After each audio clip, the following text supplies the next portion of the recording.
بسم اللہ الرحمن الرحیم اعوذ باللہ من الشیطان الرجیم بسم اللہ الرحمن الرحیم۔ عزیز طلباء اکرام، کفایت الاصول کے پچھلے درس میں ہم نے مقدمے کے امور میں سے پہلا امر جو علم کے موضوع کی تشخیص میں تھا بحث کی تھی، اور ہم نے ذکر کیا تھا کہ ہر علم کا موضوع اس کے مسائل کا موضوع ہوتا ہے، اور مسائل کے موضوعات اور علم کے موضوع کے درمیان میں یہ فرق ہوتا ہے کہ موضوع علم جو ہوتا ہے وہ کلی ہوتا ہے، اور مسائل کے جو موضوعات ہوتے ہیں وہ جزئی ہوتے ہیں۔ البتہ ان دونوں میں مصداق کے اعتبار سے خارج میں کوئی فرق نہیں ہوتا۔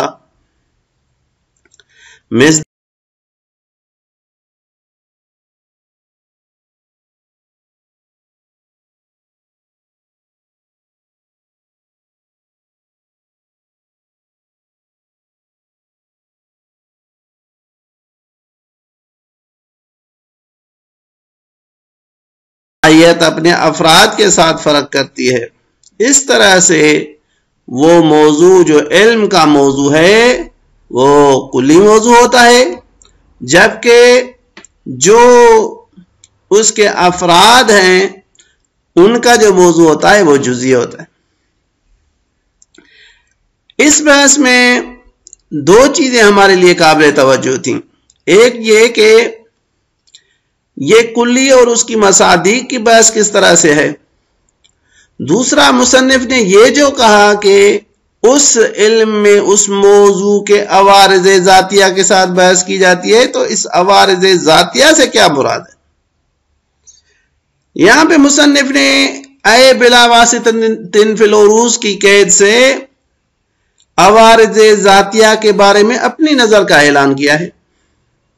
حقیقت میں عوارض ذاتیہ کے بارے میں دو رائے اور دو نظر ہیں۔ ایک مشہور کی نظر ہے جو مشہور علماء اصول کہتے ہیں، اور ایک جو ہے وہ مصنف اور چند خاص علماء کی نظر ہے جو اس کتاب میں بلا واسطہ فی العروض کے ذریعے سے بیان ہوئی ہے۔ ہم سب سے پہلے اس نقطے کو واضح کرتے ہیں کہ عوارض کیا ہیں اور ان کی کتنی اقسام ہیں۔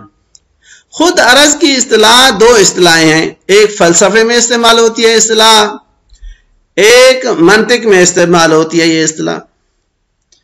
فلسفے میں یہ عرض جوہر کے مقابلے میں آتا ہے، یعنی اذا وجد فی موضوع، عرض وہ ہے کہ جب بھی پایا جائے گا کسی دوسرے موضوع میں پایا جائے گا، جبکہ ایک منطق میں عرض ہے جس کو ہم عرضی کہتے ہیں، وہ ذاتی کے مقابلے میں ہوتا ہے، یعنی جو چیز موضوع کے اوپر عارض ہوتی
ہم جب کہتے ہیں کہ بلا واسطہ، یعنی اس کو ذات کے اوپر حمل ہونے کے لیے کسی واسطے کی ضرورت نہیں ہے. با واسطہ تو حتماً ضروری ہے کہ اگر وہ ذات کے اوپر حمل ہوتا ہے تو اس کو کوئی واسطہ ہونا چاہیے. اب یہ واسطہ یا تو داخلی ہوگا یا خارجی ہوگا. داخلی ہوگا اور مساوی با موضوع ہوگا. مثال کے طور پہ الانسان متکلم، انسان متکلم ہے. اب تکلم کا انسان کے اوپر حمل ہونا یہ ناطقیت کی صفت کے ذریعے سے ممکن ہے. جب تک انسان ناطق ہوگا تو تکلم کی قدرت رکھے گا. اب یہ ناطقیت یہ ایک داخلی واسطہ ہے جو ذات انسان میں شامل ہے. اس کے ذریعے سے تکلم جو عرض ہے وہ انسان کے اوپر جو ہے وہ عارض ہوتا ہے. اسی طرح سے الانسان متحرکن جب ہم کہتے ہیں تحرک جو ہے وہ انسان کی ذات کے اوپر عمل ہوتا ہے، یہ واسطہ عام کے ذریعے سے، یعنی ایک ایسی چیز جو عام ہے اور داخلی بھی ہے، یعنی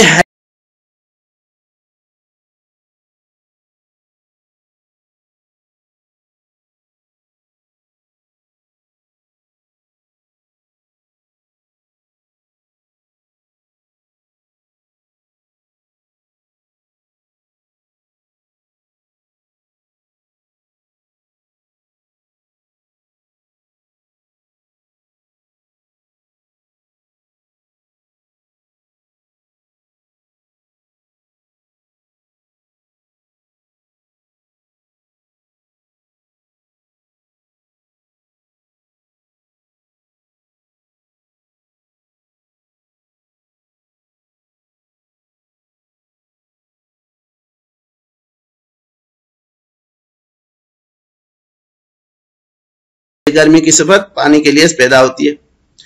اگر اخص کو دیکھا جائے تو اس کے لیے ہم مثال دے سکتے ہیں الحیوانو ضاحکن. اب یہ ضاحک کی صفت جو ہے حیوان کے لیے اگر ہم ثابت کرنا چاہتے ہیں تو یہاں پہ واسطہ خارجی ہوگا انسان. انسانیت کے ذریعے سے ذہن جو ہے وہ حیوان کے اوپر ثابت ہوتا ہے. اور اگر ہم کہیں الانسان ضاحکن تو یہاں پہ جو ہے وہ وہی ذہن جو ہے وہ انسان کے اوپر عارض ہوتا ہے اور یہ تعجب کی صفت کے ذریعے سے ہوتا ہے. انسان جب کسی چیز سے متعجب ہوتا ہے تو پھر وہ ہنستا ہے اور جو ہے نا اس کے اندر میں کسی کی صفت پیدا ہوتی ہے. تو یہاں پہ یہ واسطہ خارجی ہے لیکن موضوع کے اعتبار سے تعجب جو ہے وہ انسان سے اخص ہے. تو اس اعتبار سے اگر ہم انسان کے ساتھ مساوی ہے، یعنی ذائق اور انسان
سے کلی طبی اپنے افراد سے یا کلی اپنے مصادیق سے تفاوت رکھتی ہے.